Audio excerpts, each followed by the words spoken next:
Olá pessoal, sejam bem-vindos ao curso de Exercícios Avançados de Engenharia de Software. Eu sou o professor Fernando Pedrosa, é um prazer estar de volta aqui com vocês, né? Já fazia algum tempo que eu não gravava aula. E o contexto desse curso aqui é o seguinte: após a finalização do nosso curso completo de Teoria de Engenharia de Software, é natural que algumas pessoas passem para a próxima etapa da preparação, né? Que é exatamente fazer muitos exercícios. Pensando nisso, eu já venho lançando alguns módulos específicos aí de resolução de exercícios de algumas bancas, né, como CESP, FCC e outras no futuro. Só que nesses cursos normais, digamos assim, de exercícios, eu busco praticar com vocês aquilo que mais costuma cair em prova, né, que tem maior probabilidade de aparecer, de forma que você consiga ter uma média alta de acertos. Mas como vários de vocês já devem ter percebido, a concorrência hoje em dia, pessoal, em prova está cada vez mais afunilando, né? As médias estão ficando cada vez mais altas e as questões cada vez mais difíceis. Então foi pensando exatamente nesse problema que surgiu a demanda da gente ter um curso de exercícios avançados, aqui no caso de engenharia de software, né? Então esse curso ele tem como objetivo praticar questões que não são assim triviais, né? Pelo contrário, algumas dessas questões aqui são bem complicadas e a grande maioria das pessoas acaba errando elas, né? Por uma razão ou outra, ou porque se confundiu, ou porque nunca tinha visto aquele assunto, coisas desse tipo. Então, estrategicamente, resolver questões como essas aqui que a gente vai ver nessa aula é importante, né? Porque são exatamente essas questões que vão lhe diferenciar numa prova. É como eu falei, a concorrência está cada vez mais afunilada, as questões cada vez de nível mais complicado. Então, normalmente, as questões de nível fácil para nível médio, as pessoas acertam. Agora, a diferença nessas provas hoje em dia está exatamente nos detalhes, né? Está em você fazer, por exemplo, uma redação bem feita, de você identificar pegadinhas, né, nas provas e, claro, em você ter a capacidade de resolver essas questões mais avançadas, né, mais complicadas, que são exatamente o foco dessa nossa aula, ok? Bom, dito isso, qual foi o critério que eu utilizei para mapear o que é uma questão difícil, né? O que é uma questão complicada, o que é uma questão sofisticada, para essa aula da gente aqui? Veja, não foi o meu critério, na verdade. Não seria justo eu dizer quais questões são difíceis e quais não são, né? Porque talvez o meu critério não seja igual ao seu. De repente, o que é difícil para mim não é para você, né? E vice-versa. Na verdade, o que eu fiz foi pesquisar no que eu imagino hoje em dia ser o maior site para questões de concurso, né? Que é o questõesdeconcurso.com.br. Da última vez que eu tinha pesquisado lá, tinha mais de 20 mil questões de TI, né? No famoso site QC. Então tem milhares de questões de TI lá e milhares de usuários. É um site grande, muitos alunos, muitos candidatos utilizam esse site para resolver questões. Existem outros sites? Sim. Eu estou pegando o que eu imagino que seja o mais conhecido ou mais acessado, tá? Que é exatamente questões de concursos. Então, lá no site eles têm um esquema de classificação das questões baseado em número de erros e acertos.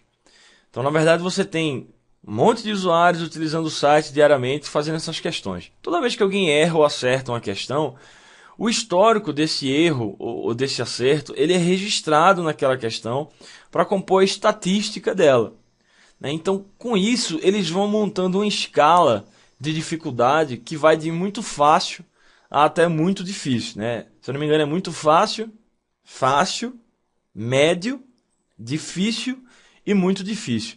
Cada um baseado numa porcentagem de acertos. Então, por exemplo, uma questão muito fácil, 80 a 100% das pessoas acertaram, né? Então, mais de 80% das pessoas acertaram. Uma questão fácil, se eu não me engano, vai de 60 a 80% de acerto.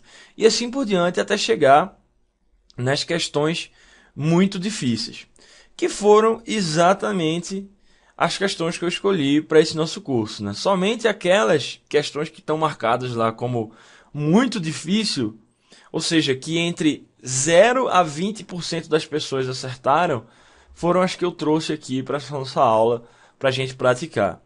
Em outras palavras, mais de 80% das pessoas que tentaram resolver essas questões no site erraram. De novo, né? Seja porque nunca viram assunto, seja porque a questão é difícil mesmo, o cara se confundiu.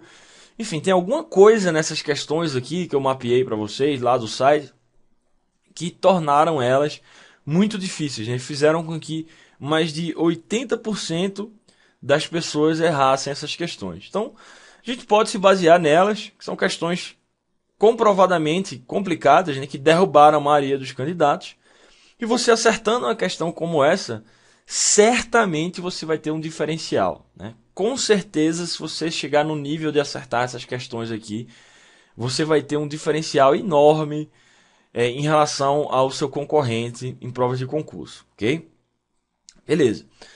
Um detalhe para vocês é o seguinte, algumas questões, se vocês olharem lá no site, acabaram ficando marcadas como muito difíceis, ou porque tinha um erro de digitação, ou porque o gabarito tinha sido cadastrado erroneamente, coisas desse tipo. Obviamente, eu ignorei essas questões, tá, pessoal? Porque foi um erro do site, ou porque o gabarito estava atualizado, ou porque depois a questão foi anulada, coisas desse tipo. Que as pessoas acabaram errando não porque essas questões eram difíceis, né, mas porque elas foram incorretamente cadastradas no site, ou algo assim, tá? Eu só mapeei exatamente aquelas questões realmente difíceis, aquelas que realmente você tem que pensar, analisar as alternativas, que verdadeiramente vão lhe trazer dificuldades na resolução, ok? Bom, acho que a gente pode fazer nossas primeiras questões, mas antes disso, deixa eu só lembrar um pouco sobre a sistemática que a gente utiliza num curso de exercícios, né, pessoal? Que não deve ser novidade para ninguém que já fez um curso desse comigo anteriormente, tá? O que acontece? Basicamente, a gente vai apresentar questões, né, e para cada questão, a gente vai debater as suas alternativas e, se necessário, dar uma relembrada na teoria por trás dela. Agora, como sempre, pessoal, eu lembro que eu estou partindo do princípio que você já estudou tudo isso, né? Ou pelo menos os fundamentos de cada um desses assuntos. Claro, a gente vai ver coisas mais complicadas aqui. Eu vou explicar a teoria, até porque são coisas mais complicadas. Sim, vou explicar cada uma dessas questões. Agora, eu não vou explicar os fundamentos de cada um desses assuntos, né? Por exemplo, a gente vai começar aqui no próximo slide com questões sobre o ML. Pelo amor de Deus, né, pessoal? Eu não vou explicar de novo o que é o ML, para que serve, quais são os diagramas, como é que ela está estruturada, certo? Da forma como a gente viu lá no nosso curso teórico. Mesma coisa para outros assuntos que vão aparecer. Vão aparecer assuntos de métricas, por exemplo. Eu não vou explicar de novo para que serve análise de ponto de função. Ou questões de análise de projeto, por exemplo. Eu não vou explicar de novo o que é uma arquitetura de software, ok? A gente vai focar em conceitos mais avançados aqui nessa nossa aula. Agora, dito isso, a gente vai revisar um pouco esses assuntos para contextualizar e aí nos aprofundar nesses conceitos mais sofisticados que vão aparecer aqui. Sim, a gente vai revisar esses assuntos rapidamente para a gente contextualizar, certo? Mas eu parto do princípio que você já sabe ou já estudou pelo menos o básico de tudo isso daqui. Bom, feita essa breve revisão sobre o assunto, né, em cada questão, normalmente eu vou voltar para as alternativas, analisar cada uma delas e aí a gente resolve a questão de uma vez por todas, tá? Outra coisa, toda vez que for adequado, eu vou recomendar bibliografias, né, para vocês se aprofundarem nesses assuntos também. Sempre falo isso em sala de aula, sempre falei isso nos meus vídeos. As dicas que a gente dá, pessoal, numa aula, qualquer professor, tá? Pode ser o melhor professor do mundo, pode ser eu, pode ser o Walter, pode ser quem for. As dicas que a gente dá numa aula são o caminho das pedras, né? Para encurtar o seu caminho, para facilitar. A gente atua como facilitadores.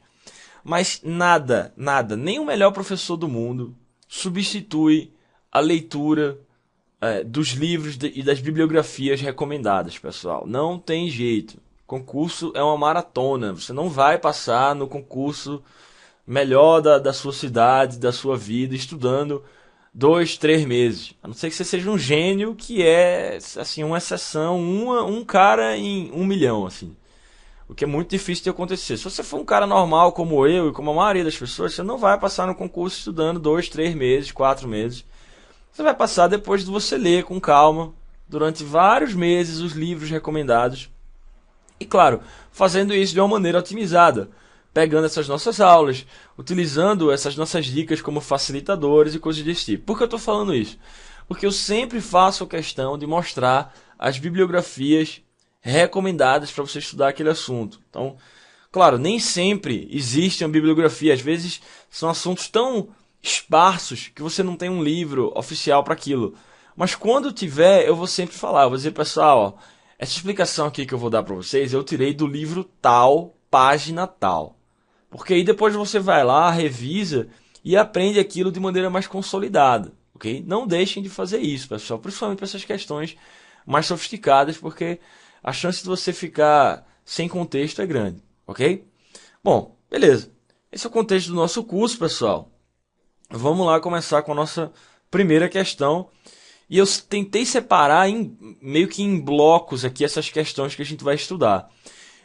Uma coisa que eu esqueci de falar foi o seguinte. Esse curso ele é multibancas, ok? Ele vai abranger várias bancas organizadoras. Essa primeira questão aqui que vocês estão vendo na tela, por exemplo, é uma questão da Fundação Carlos Chagas.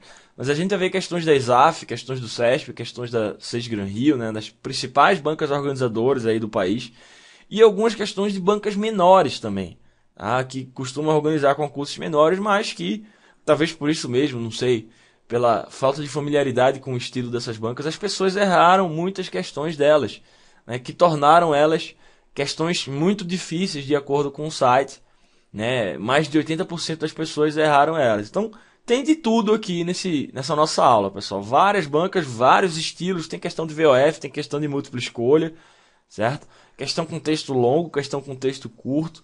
E é isso que a gente vai ver a partir de agora. E aí eu busquei mais ou menos organizar essas questões em bloco. Esse primeiro bloco aqui a gente vai ver várias questões de UML. E eu até entendo e acho normal que as pessoas errem questões de UML, pessoal, porque o UML, da forma como a gente estuda lá na nossa aula teórica, são os fundamentos da linguagem, né? A gente dá uma visão geral sobre os diagramas e sobre a estrutura da linguagem.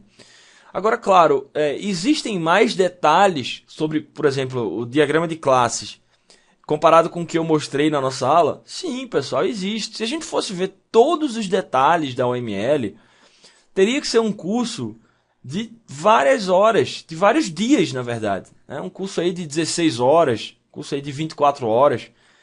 Não dá para ver isso num curso de duração normal, de acordo com o nosso padrão aqui dessas nossas videoaulas. Então, o que a gente viu lá foram os fundamentos da UML, que dá para resolver 80 ou mais por cento das questões que aparecem em prova. Dá para você ter uma média alta de acertos com aquilo. Agora, essas questões mais cabeludas, aí realmente exige um nível de aprofundamento um pouco maior. É por isso que a gente está colocando essas questões na tela aqui para vocês, tá? Normalmente questões que são cobradas em prova de certificação, por exemplo, se você for fazer a prova, né, que você precisa utilizar materiais mais direcionados e coisas desse tipo. Mas vamos lá, esse primeiro bloco aqui de questões, a gente vai focar em UML. Olha só. A organização de áreas conceituais dentro de uma mesma camada é um princípio de design aplicado na arquitetura da UML, denominado o quê? Bom, vamos lá. Essa questão aqui, como vocês estão vendo, ela tem a ver com a forma pela qual a UML é estruturada, né? Ou seja, os princípios de projeto, a arquitetura da própria UML. Eu acho que eu comentei algumas vezes na nossa aula teórica de UML que a linguagem ela é descrita através basicamente de dois documentos, a infraestrutura e a superestrutura da UML. A bibliografia mais adequada para você estudar o UML para concurso é o Guia do Usuário, que tem como autores os três criadores da UML, né? O Bock, o Jacobson e o Rambaud. Então vocês pegam lá depois o UML User Guide, né? O Guia de Usuário da UML, estudam por ele, é um livro ótimo, é fácil de entender, abrange o ML 2.0, já está um pouco desatualizado, né? Que a gente sabe que atualmente o ML já está na versão 2.4, mas não tem problema. 90% dos diagramas estão lá com as explicações bem fáceis para você entender. Só que isso, de novo, nem o livro do Bock, do Jacobson e do Rambaud, que são os três autores da UML, nem esse livro vai ter todos os detalhes da sintaxe da UML, certo? Nem ele. Aonde é que você encontra toda a arquitetura da UML, sintaxe e semântica, nesses dois documentos que padronizam a linguagem? a infraestrutura e a superestrutura da OML. Vocês podem procurar por esses documentos no site da OMG, né? Object Management Group, que é a instituição que mantém e atualiza a OML hoje em dia. Tá? Depois vocês entram lá www.omg.org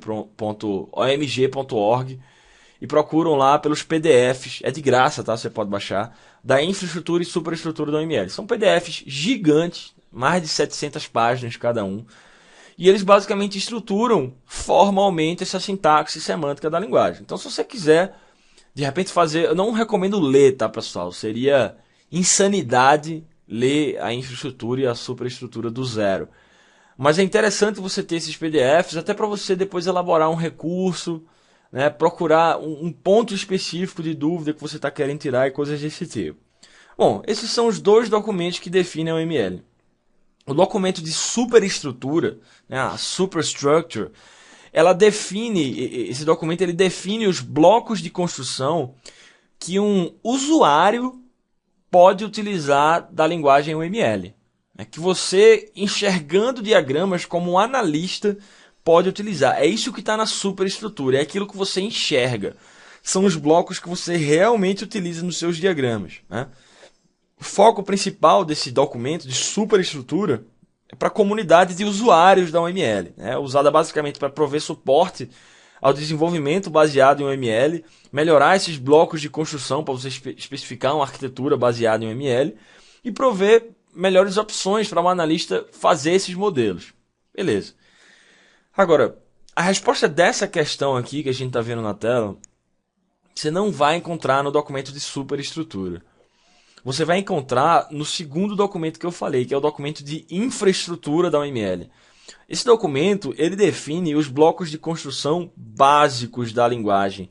Eu estou falando de definições formais, eu estou falando de arquitetura, blocos semânticos, explicações detalhadas sobre cada conceito de modelagem da OML. Tá? Além de um conjunto de regras, né, para você construir esses blocos, para você ter conformidade com a linguagem. Como eu falei, esse documento ele não é para o usuário diretamente, não é o que você enxerga nos seus diagramas.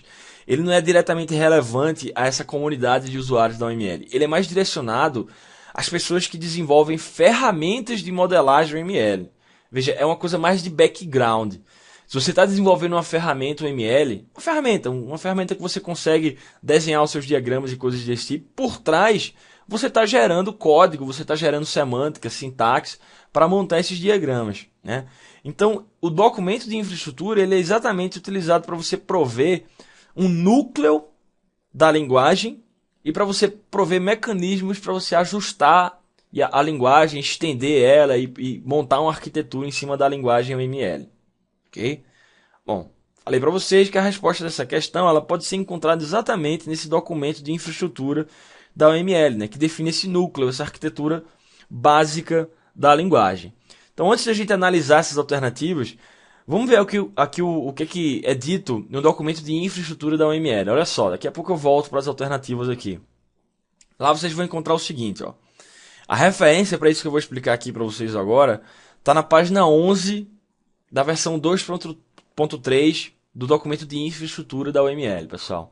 Lá diz o seguinte, ó, o metamodelo da OML foi projetado considerando-se os seguintes princípios de design, né? Design Principles.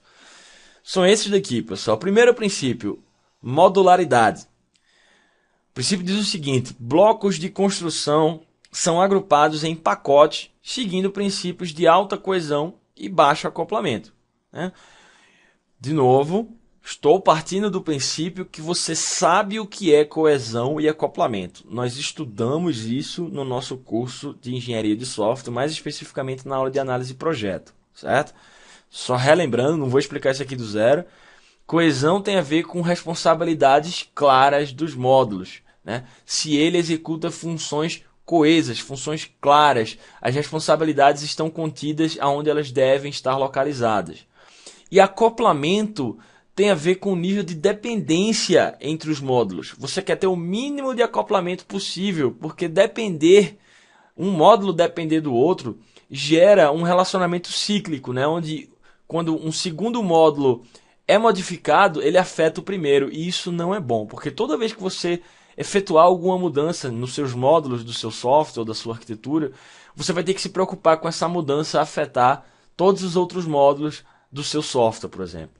Então a gente quer ter a máxima coesão possível para ter responsabilidades claras, para os assuntos estarem bem localizados nos seus módulos, máxima coesão possível, e o mínimo acoplamento possível, para ter o mínimo de dependência entre os módulos, o mínimo de ligação entre os módulos. Porque quanto mais ligação você tem, toda vez que você mexe em alguma coisa, você pode quebrar a outra, certo? Então esse é o princípio de modularidade da OML. Os blocos de construção, né, os classificadores da OML, os componentes, os elementos, eles são agrupados seguindo os princípios de alta coesão e baixo acoplamento. Beleza. O segundo princípio é o de layering, que é o seguinte: níveis de abstrações diferentes. Esses blocos de construção, que são, beleza, eles são organizados seguindo alta coesão e baixo acoplamento, eles são separados em camadas, em layers. Você separa esses blocos de construção em blocos core, né, blocos do núcleo da linguagem, e blocos de construção de alto nível, do usuário, que o usuário realmente vai enxergar. É exatamente a separação, pessoal, entre os documentos de infraestrutura e superestrutura. No documento de infraestrutura estão os blocos de construção core, do núcleo da OML. Não é algo que você enxerga, é uma sintaxe formal, certo? São conjuntos de regras para você integrar esses blocos. Isso é o que está na infraestrutura. E o que está na superestrutura? Os blocos de construção que você enxerga, que o usuário utiliza. Caso de uso, componente, pacote, classe, certo? Perfis, estereótipos, coisas desse tipo. Então, a própria OML é organizada seguindo esse princípio nesses dois documentos, e o nome desse princípio é layering. Você utilizar níveis de abstrações diferentes, separar os blocos de construção em níveis mais baixos ou mais altos. Beleza. Terceiro princípio, partitioning. Organização das áreas conceituais dentro de uma mesma camada. Então, de novo, né, vocês estão percebendo que cada um desses princípios, um leva ao outro. Então, já que eu tenho camadas, naquele segundo princípio ali de layering, eu vou organizar conceitos dentro de camadas semelhantes, né? Camada de arquitetura, camada núcleo, né, dos blocos de construção básicos da OML, a camada do usuário e assim por diante. Beleza, modularity, layering, partitioning. Tem mais um princípio aqui, mais dois na verdade. O quarto princípio é o de extensibilidade, né? Extensibility, que diz o seguinte: é possível você estender a linguagem OML para plataformas específicas, ou também é possível você criar novas linguagens a partir da OML. Eu até expliquei isso daqui, aquele primeiro bullet ali, na nossa aula de OML, quando eu falei sobre diagrama de perfis. Muitas vezes, você já sabe qual é a plataforma específica na qual você vai trabalhar. Eu vou trabalhar na plataforma Java EE, por exemplo. Essa plataforma Java, pessoal, tem uma série de frameworks, uma série de tecnologias, padrões que já são convencionados para você trabalhar ali.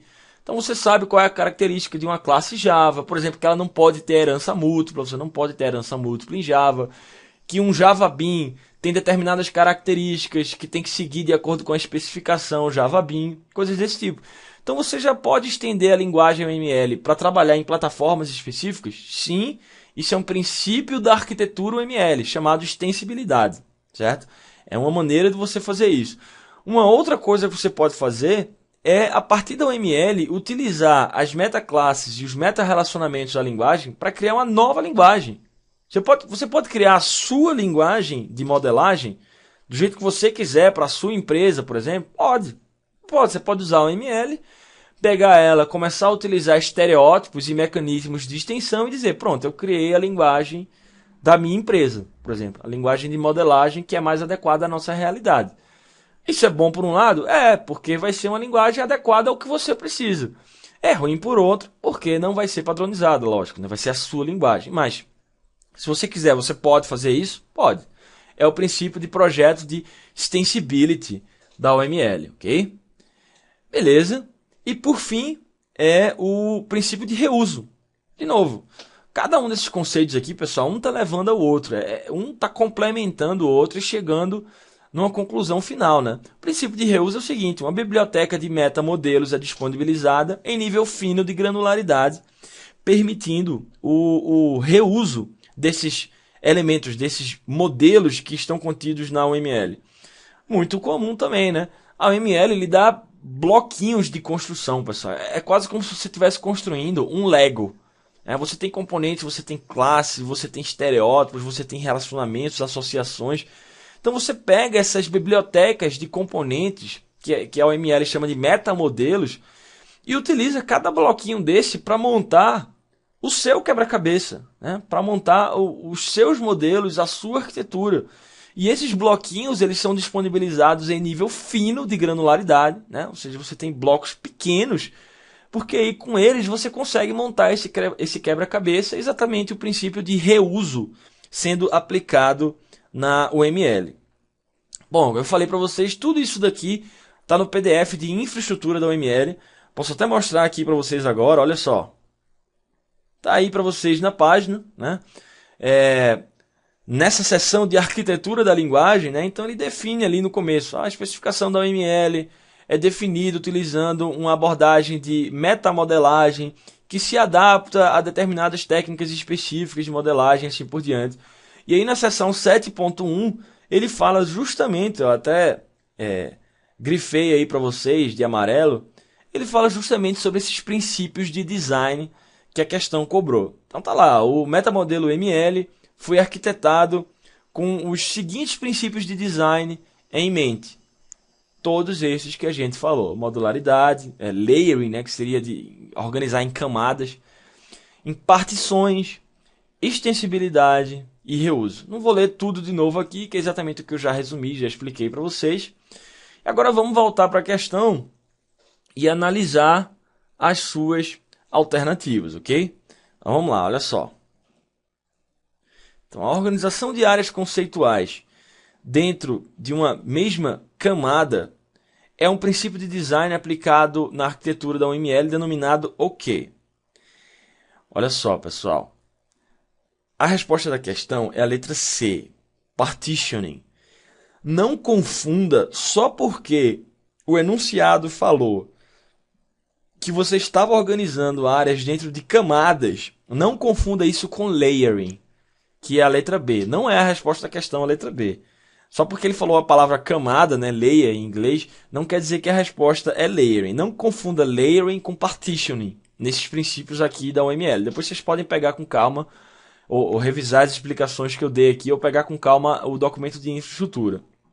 Layering, a letra B, é o princípio de você dividir as camadas da arquitetura UML em termos de níveis de abstração, certo? Ou seja, você tem camadas de nível de abstração mais baixo, camadas que estão mais perto do núcleo, e camadas de nível de abstração mais alto, mais próximas do usuário, ok?